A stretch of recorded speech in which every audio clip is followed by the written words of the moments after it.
ಮನೆ ಮುಂದೆ ಆಟ ಆಡ್ತಿದ್ದಂಥ ಮಗುವಿನ ಮೇಲೆ ಕಾಲಿನಿಂದ ಒದ್ದು ವಿಕೃತಿ ಮೆರೆದಂಥ ಘಟನೆ ಬೆಂಗಳೂರಿನ ಬನಶಂಕರಿ ಪೊಲೀಸ್ ಠಾಣೆ ವ್ಯಾಪ್ತಿಯ ತ್ಯಾಗರಾಜ ನಗರದಲ್ಲಿ ನಡೆದಿರುವಂಥದ್ದು. ಅಂದರೆ ಕಳೆದ 5 ದಿನ ಅಂದರೆ ಕಳೆದ 14ನೇ ತಾರೀಕು ಈ ರೀತಿಯಾಗಿ ಒಂದು ಘಟನೆ ನಡೆದಿರುವಂಥದ್ದು. ಜೊತೆಗೆ ಯಾವಾಗ ಆ ಮಗು ತನ್ನ ತಾಯಿಯ ಜೊತೆ ಮನೆ ಮುಂಭಾಗದಲ್ಲಿ ಆಡ್ತಾ ಇರುತ್ತೆ, ಆ ಒಂದು ಸಂದರ್ಭದಲ್ಲಿ ಅದೇ ರೋಡ್ನಲ್ಲಿ ಇರುವಂಥ ಪಕ್ಕದ ಮನೆಯ ನಿವಾಸಿ ರಂಜನ್ ಅಂತ ಹೇಳಿ ಆತ ಹೋಗುವಂಥ ಸಂದರ್ಭದಲ್ಲಿ ತಾಯಿಯ ಪಕ್ಕದಲ್ಲಿ ಇದ್ದಂಥ ಮಗುವಿಗೆ ಕಾಲಿನಿಂದ ಒಂದು ಫುಟ್ಬಾಲ್ ಒದೆಯುವಂಥ ರೀತಿಯಲ್ಲಿ ಮಗುವಿನ ಒದ್ದು ಅಲ್ಲಿಂದ ಹೋಗಿರ್ತಾನೆ.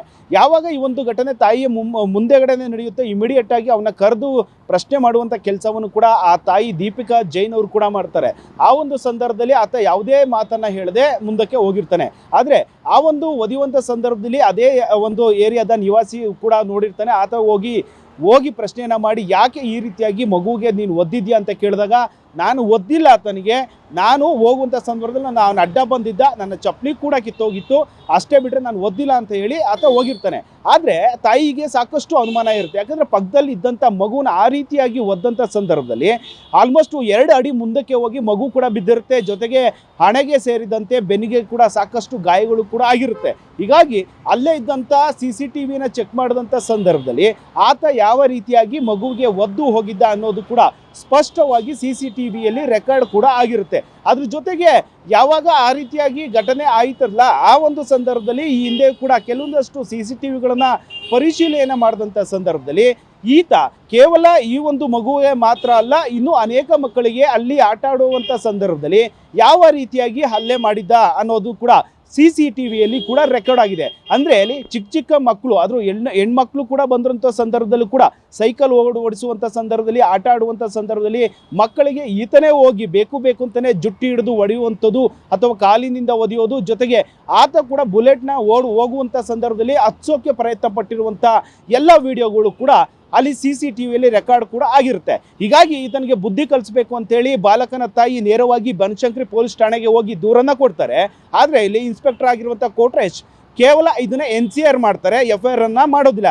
ಯಾಕೆ? ಈ ಒಂದು ಸೀರಿಯಸ್ ವಿಚಾರ ಅಲ್ಲ, ಜೊತೆಗೆ ಇದು ಗಂಭೀರವಾದ ಪ್ರಕರಣ ಅಲ್ಲ ಅಂಥೇಳಿ ಕೇವಲ NCR ಮಾಡುವ ಮೂಲಕವಾಗಿ ಈ ಒಂದು ಪ್ರಕರಣವನ್ನು ಮುಚ್ಚಿ ಹಾಕುವ ಯತ್ನ ಮಾಡಿದ್ರ ಅನ್ನೋದು ಕೂಡ ಪ್ರಶ್ನೆ ಆಗುತ್ತೆ. ಆದರೆ ಇಲ್ಲಿ ಬಾಲಕನ ತಾಯಿ ನೇರವಾಗಿ ಕೋರ್ಟ್ಗೆ ಹೋಗ್ತಾರೆ. ಅಲ್ಲಿ PCR ಮಾಡಿಸ್ಕೊಂಡು ನಂತರವಾಗಿ ಬನಶಂಕರಿ ಪೊಲೀಸ್ನವ್ರಿಗೆ ಮಾಹಿತಿಯನ್ನು ಕೊಟ್ಟು FIR ಕೂಡ ಮಾಡಿಸ್ತಾರೆ. ಆದರೆ FIR ಆದ ಬೆನ್ನಲ್ಲೇ ಈ ಆರೋಪಿ ಏನಿದ್ದಾನೆ ರಂಜನ್, ಆತನನ್ನು ಕರೆತಂದ ಪೊಲೀಸ್ನವರು ಅವರದೇ ಸ್ಟೈಲಲ್ಲಿ ಬುದ್ಧಿಯನ್ನು ಕೂಡ ಕಲಿಸ್ತಾರೆ. ಆದರೆ ಅದೇ ಸಂದರ್ಭದಲ್ಲಿ ಆತನನ್ನು ಇಮಿಡಿಯೇಟ್ ಆಗಿ ಸ್ಟೇಷನ್ ಬೇಲ್ ಕೊಟ್ಟು ಆತನನ್ನು ಕೂಡ ರಿಲೀಸ್ ಮಾಡಿರುವಂಥದ್ದು.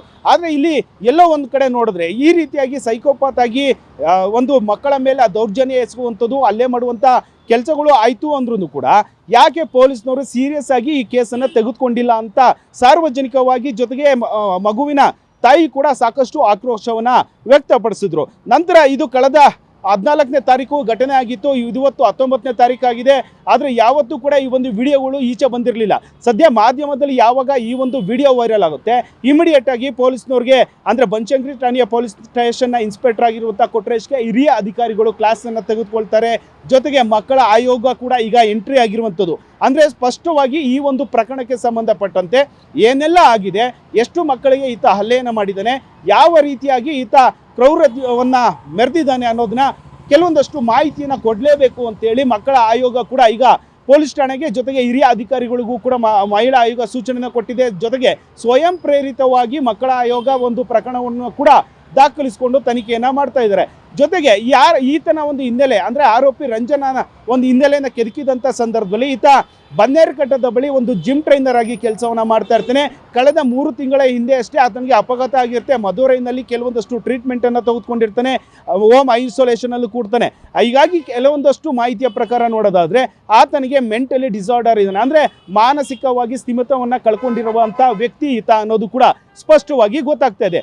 ಸದ್ಯ ಪ್ರಕರಣವನ್ನು ದಾಖಲಿಸಿಕೊಂಡಿರುವಂಥ ಪೊಲೀಸ್ನವರು ತನಿಖೆಯನ್ನು ಮುಂದುವರಿಸ್ತಾ ಇದ್ದಾರೆ. ಆತ ಈಗಾಗಲೇ ಕುಟುಂಬದ ಸಮೇತವಾಗಿ ತಮಿಳುನಾಡಿಗೆ ಪರಾರಿಯಾಗಿದ್ದಾನೆ ಅನ್ನೋ ಮಾಹಿತಿ ಕೂಡ ಸಿಕ್ಕಿರುವಂಥದ್ದು. ಹೀಗಾಗಿ ತನಿಖೆಯನ್ನು ಮುಂದುವರಿಸಿರುವಂಥ ಬನಶಂಕರಿ ಪೊಲೀಸ್ನವರು, ಜೊತೆಗೆ ಹಿರಿಯ ಅಧಿಕಾರಿಗಳು ಕೂಡ ಸೂಚನೆಯನ್ನು ಕೊಟ್ಟಿದ್ದಾರೆ. ಒಂದು ಕಡೆ ಮಕ್ಕಳ ಆಯೋಗ ಕೂಡ ಈ ಒಂದು ಪ್ರಕರಣದ ಬಗ್ಗೆ ಸಂಪೂರ್ಣ ವರದಿಯನ್ನು ಕೊಡಬೇಕು ಅಂತೇಳಿ ಸೂಚನೆಯನ್ನು ಕೊಟ್ಟಿರೋದ್ರಿಂದಾಗಿ ಇವತ್ತು ಅಥವಾ ನಾಳೆ ಒಳಗಾಗಿ ಆತನನ್ನು ಬಂಧಿಸಬೇಕಂತೇಳಿ ಪೊಲೀಸ್ನವರು ಕೂಡ ಎಲ್ಲ ಸಿದ್ಧತೆಯನ್ನು ಮಾಡ್ಕೊಳ್ಳಲಾಗ್ತಾ ಇದೆ. ಅದೇ ರೀತಿಯಾಗಿ ಯಾವ ರೀತಿಯಾಗಿ ಈ ಒಂದು ಪ್ರಕರಣವನ್ನು ತನಿಖೆಯನ್ನು ಮಾಡ್ತಾರೆ ಈ ಪೊಲೀಸ್ನವರು ಸೇರಿದಂತೆ ಮಕ್ಕಳ ಆಯೋಗದವರು ಅನ್ನೋದನ್ನ ಕಾದು ನೋಡಬೇಕಾಗಿದೆ.